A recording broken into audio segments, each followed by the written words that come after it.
One thing I do want to say before we get started is that I do have like a potty mouth. We will talk about potties, and we'll talk about some body parts. So there's your trigger warning. So please take care of yourself, and I say that really seriously as a traumatologist. But as we get started, I do want to say thank you for inviting me. This space has been really one of restoration and hope and connection, so it really does feel like family. So thank you so much.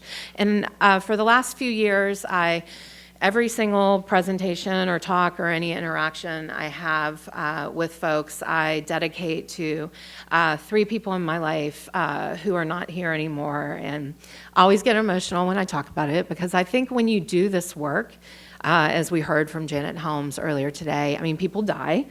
Bad shit happens, and it's beyond not cool. But I just want to call the names of Jenna Thomas on the left, who is a traveling nurse. She was white. Traveling nurses, did any of you have traveling nurses in your life? They make some bank. She had all the financial class privilege in the world. She lived in the Bay, very supportive area, and she over-injected insulin, killed herself because somehow the world still wasn't affirming or a place she felt like she could thrive as a trans person.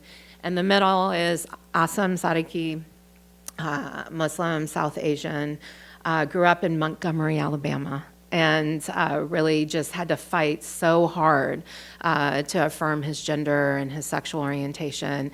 Also completed suicide a few years ago. And then my best friend in high school, Janine Grimes, at my wedding, which was a full-on illegal wedding in Georgia in 2012, which was very interesting.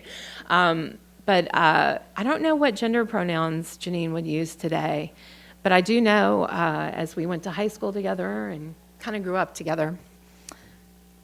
Yeah, her birthday's coming up. Never went to the doctor to get reproductive organs and things like that checked out, and really was like very afraid of physicians. I think that, they would be on the they/their spectrum. I don't know for sure, but died of ovarian cancer, what we call ovarian cancer. And they looked about 9 months pregnant when I last saw them in the hospital. So it's not fun for me to get up here and say these things to you, and I allow myself to have some emotions to just remind us and kind of get us all in the room that, this is really, this is a serious thing. And as Riddy was talking about, like what's going on right now, it's getting a little more serious even this week.